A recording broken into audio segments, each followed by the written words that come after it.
अस्सलाम वालेकुम व्यूअर्स, मैं हूं नाज़िया असद एंड आप देख रहे हैं पाकिस्तान प्रॉपर्टी लीडर्स का official channel and Facebook page. आज का जो हमारा ये मीटअप का इवेंट है, इसमें हमने दावत दी है अपने बहुत ही रिस्पेक्टेड गेस्ट को, असदुल्ला आरीन साहब। तो इनसे हम बात करेंगे, पूछेंगे मलीर एक्सप्रेस के बारे में, हम क्वेश्चंस करेंगे इनके बारे में। अस्सलाम वालेकुम सर। जी वालेकुम सलाम। कैसे हैं आप? खैरियत से? अल्हम्दुलिल्लाह बिल्कुल ठीक। Sir first of all thank you so much कि आप यहाँ पे तशरीफ लेकर आए और अपने इतने कीमती वक्त में से हमें टाइम दिया। My player.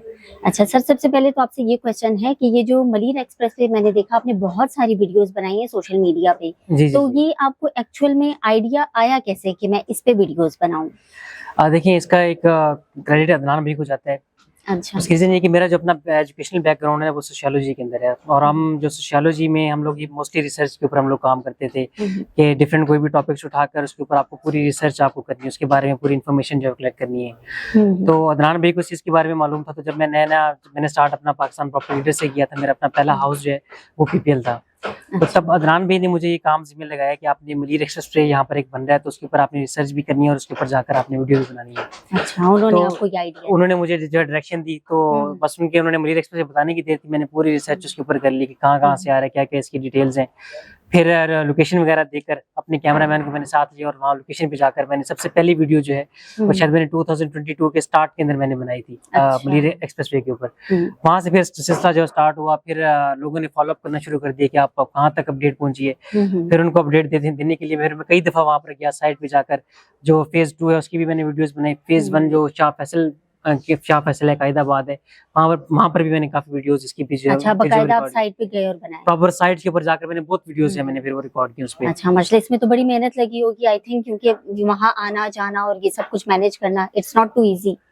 इजी से ज्यादा सबसे बड़ा प्रॉब्लम ये था कि जो मलीर एक्सप्रेसवे जिस रास्ते से आ रहा है ना, वो एरिया बहुत खतरनाक है। बिल्कुल अच्छा। कराची शहर से है, कराची शहर के अंदर है, लेकिन वो सुनसान एरिया है। तो वहाँ पर आपको स्नैचिंग का, इन चीजों का भी बहुत डर जो रहता था। तो अल्हम्दुलिल्लाह कभी हुआ नहीं है, लेकिन ये सबसे बड़ा रिस्क था। मतलब ट्रैवलिंग से बजाय ये ज्यादा रिस्क था कि आपको कोई और इशू वहाँ पे ना हो, यानी कि इस पे आपने इतनी मेहनत लगाई। जी वो ये चीज।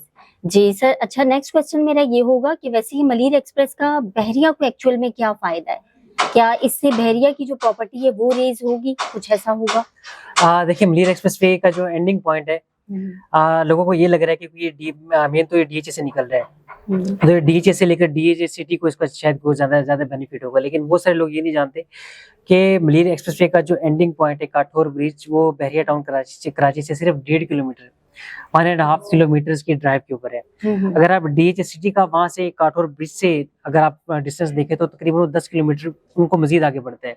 अच्छा। तो जो सबसे बड़ा इसका बेनिफिशियरी है, एक्चुअल बेनिफिशियरी है, वो बहरिया टाउन है। आप बहरिया टाउन अभी अपने बहरे के गेट से तो तकरीबन 1 किलोमीटर की ड्राइव के ऊपर होगा, लेकिन जो मजीद भी रास्ता इसका निकलेगा, जैसे हम लोग पैरागॉन टावर्स में बैठे हैं, तो यहाँ से बिल्कुल सेंट्रल पार्क अपार्टमेंट्स है, वहां से भी एक्सपेक्टेड है कि मलीर एक्सप्रेस वे का एक और रास्ता बहरिया टाउन जो है काठौर ब्रिज तक जो निकालेगा। अच्छा, तो इसका मतलब 2 रास्ते होंगे आपके कहने का मतलब? जी इसके 2 रास्ते। एक रास्ता तो कंफर्म है कि जो बहरे के मेन गेट से जो है लगेगा, दूसरा रास्ता जो एक्सपेक्टेड है वो आपका बहरे पैराडाइज के रास्ते से जो है वो कनेक्ट करेगा इसको। अच्छा। और फायदा इसका ये होगा कि आप कराची शहर के किसी भी कोने से आप जाएं, टोटल इसके अंदर 6 इंटरचेंजेस जो बनाई जाएंगी। अच्छा। तो आपको तकरीबन 10 से 15 मिनट की ड्राइव के अंदर आप कराची शहर के किसी भी कोने तक आप जो जा सकते हैं। उसके थ्रू कोने से मुराद के जो मलीर एक्सप्रेस वे के इंटरचेंजेस हैं, आप 10 से 15 मिनट के अंदर आप 40 किलोमीटर का रास्ता आप जो तय कर सकते हैं।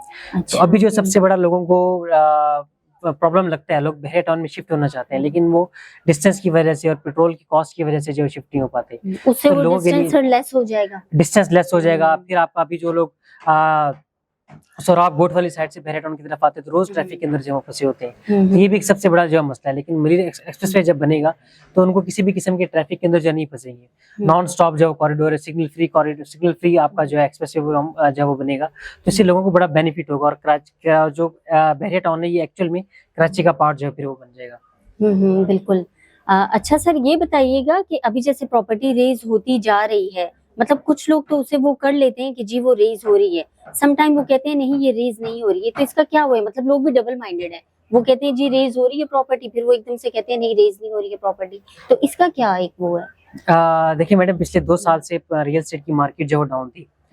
अब जब मार्केट थोड़ा सा अप होना स्टार्ट हुई है, तो लोगों को इस चीज का यकीन जो है वो नहीं आ रहा कि किस तरह से ऊपर जो जा सकती है। इवन हम लोग जो मार्केट में काम करें, हमारे लिए भी थोड़ी सी चीज मुश्किल है कि इतनी जल्दी मार्केट जो है कैसे 3-4 दिन के अंदर सडनली जो है इंक्रीज हो सकती है। तो जो लोग भी जो है वेरीफाई करना चाहते हो इस चीज को, तो मैं सेलर से मैं मुखातिब हूँ कि आपने अगर आपका कोई भी प्लॉट था बहरिया कराची के अंदर, उसका रेट अगर आपने 1 महीना पहले को रेट लिया था, लेट्स सपोज प्रेजेंट 30 का रेट अगर आपने 1 महीना पहले अगर आपने लिया हो, तो वहां पर आपको रेट 35 to 40 लाख रुपीस के अराउंड अबाउट आपको जो मिला होगा। और तो अगर आज आप कोई चीज वेरीफाई करनी हो आपके हिसाब से, तो आप आज मार्केट के अंदर उसकी असेसमेंट अगर आप लेंगे तो आपको वो 50 के अराउंड अबाउट आपको जो मिलेगी।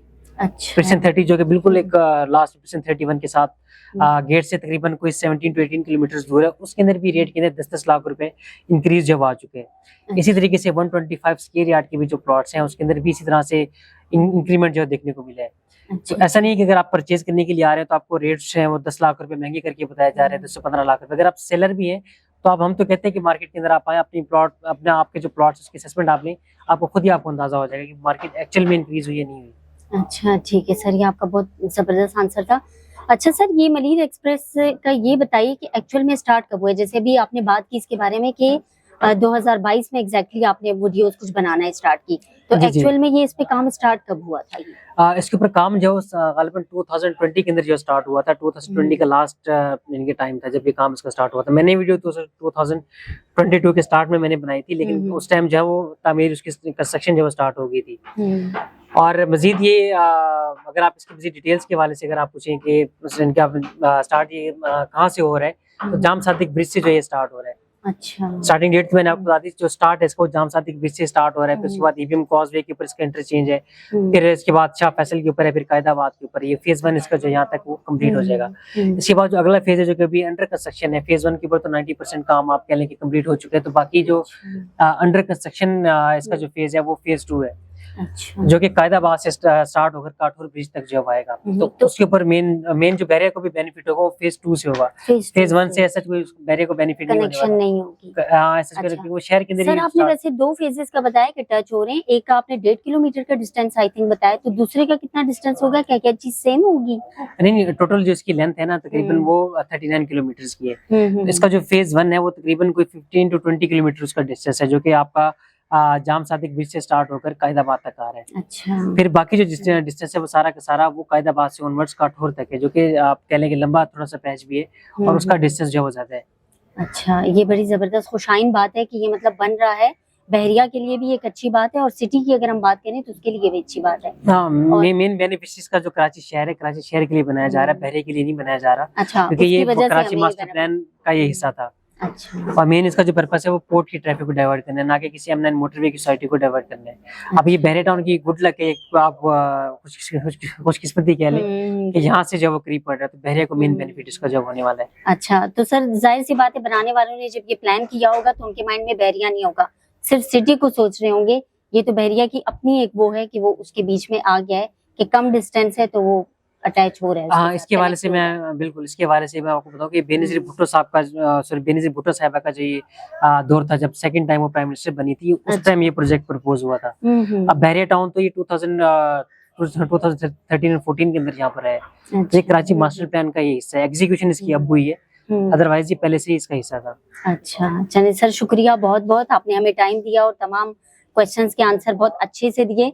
ओके व्यूअर्स, आपने सुना कि मलिर एक्सप्रेस का बहरिया को भी कितना फायदा है, इससे भी प्रॉपर्टी जो है हमारी बहरिया की वो अच्छे से रेज हो सकती है इंशाल्लाह। तो मिलते हैं आपके साथ नेक्स्ट वीडियो में, तब तक के लिए टेक केयर एंड अल्लाह हाफिज।